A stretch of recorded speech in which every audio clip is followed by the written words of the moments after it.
We begin with President Obama's big moment. Chuck Todd is NBC News chief White House correspondent and political director, and Jonathan Martin is Politico's senior political writer. Gentlemen, let's start with you, Chuck.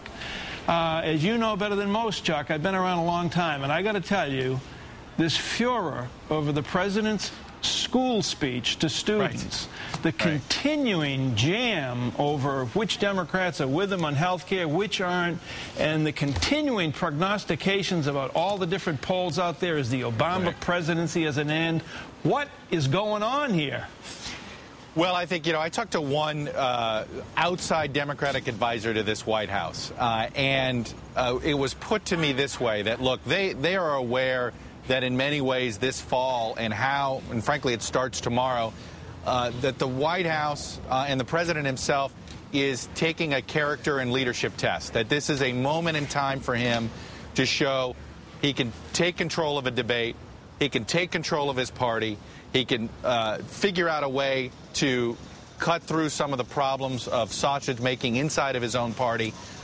It may be not about figuring out how to stop polarization among the two political parties. I don't think any one person it can end that. But at a minimum, becoming a leader, leading his own party out of this health care jam, if you would. I don't think they would describe it as a mess, but it's clearly a political jam, and there's only one person that can lead him out of it. And so I've had some of that, in many ways, if they look at tomorrow's speech as a chance to test his character and show off his character, that might be a step in the right direction in fixing this perception problem that Mike, that I think you're hitting at.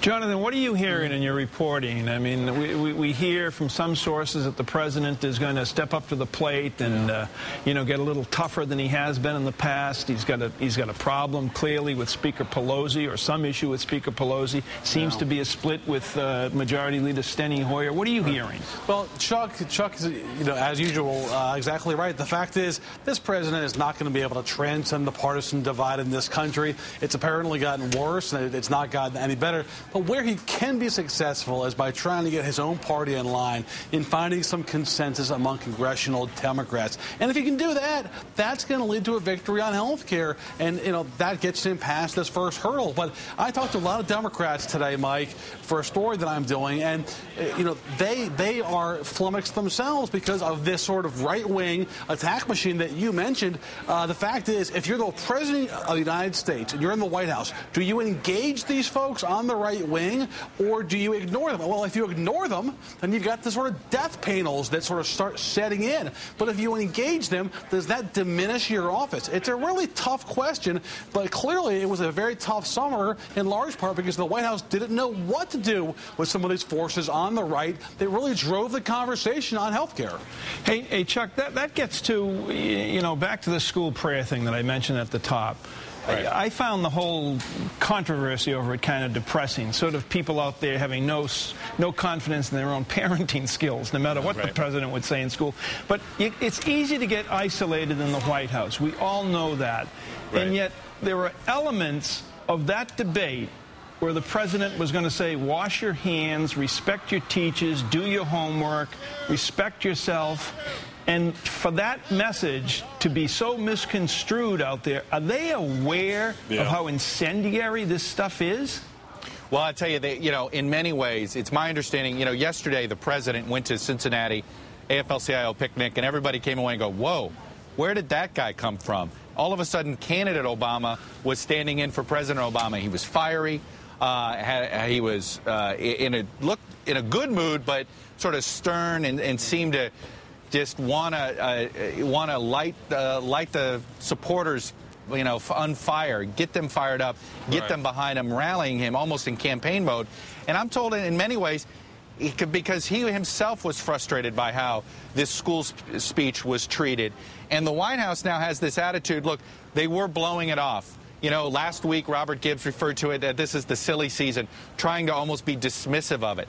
Not anymore. These guys want to engage directly now on some of this stuff. Go ahead and take some of these folks on, because it may be a fringe in their mind that is starting these stories, but the problem they've got is when you've got 20 to 25% of America eventually that's the message that they get is from that fringe, right, then they feel like they've got to beat this back because they can't be having 20 to 25% of the population not getting their side of the story at all. Jonathan, before you jump in on what Chuck was just telling us, let's listen to President Obama, a bit of it yesterday in Cincinnati. And because we're so close to real reform, suddenly the special interests are doing what they always do, which is just try to scare the heck out of people. But I've got a question for all these folks who say, you know, we're going to pull the plug on grandma, and this is all about illegal immigrants, and you've heard all the lies.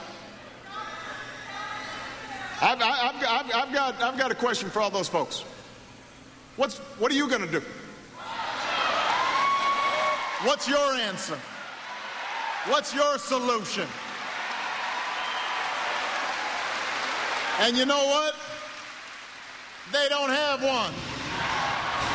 Jonathan, your thoughts, please. Well, I've always thought that when this president gets further away from that building that Chuck's standing in front of right now, he's much more effective. There's something about the marble in Washington that sort of takes the fire away from this president. And once he's out there in a place like Cincinnati talking to organized labor, for example, this summer when he was campaigning for John Corzine in New Jersey, you saw a similar, more sort of campaign-style president, and he's much more effective.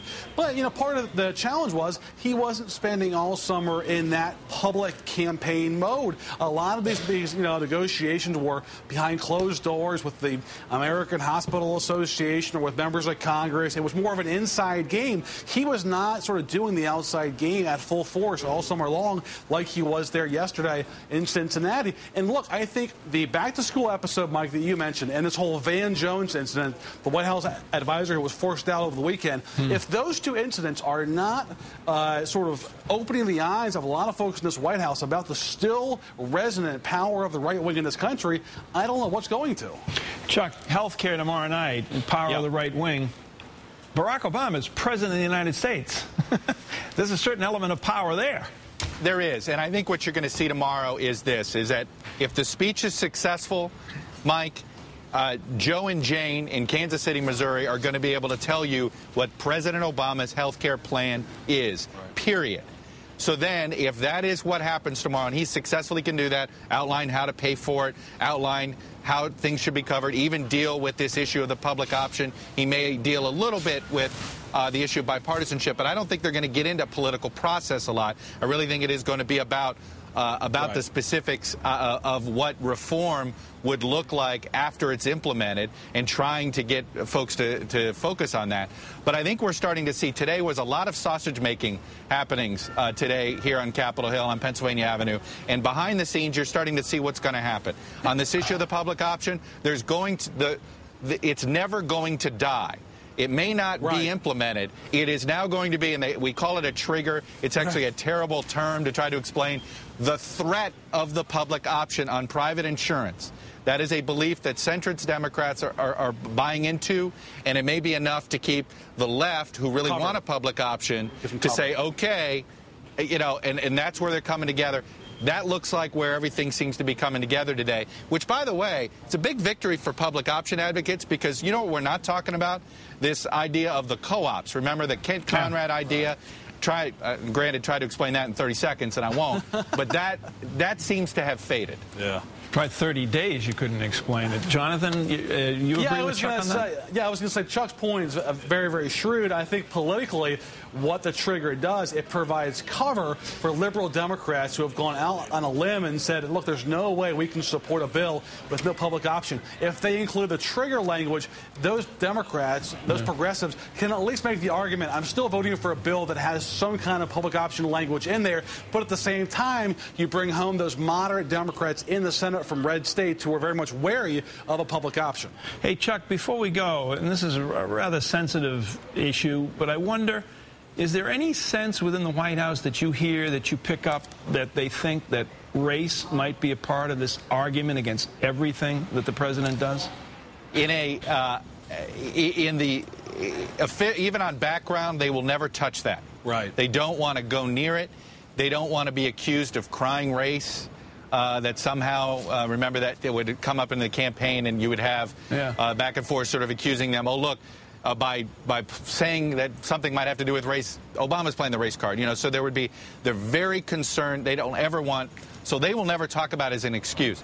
Outside advisors to, you know, sort of outside advisors to this White House, that's usually the quickest way they go to it. They say, if you look at these polls, it's a Southern, it's mostly, you know, you look at the school speech, it was a lot of, it was places in the South that were reactive. So you get a lot of people saying, hey, 2 + 2 + 2 + 2 eventually equals 8 here, and maybe it has to do with something with race. But this White House doesn't want to touch that. Right. That is both interesting and depressing, gentlemen. Chuck Todd, Jonathan Martin, thanks very much.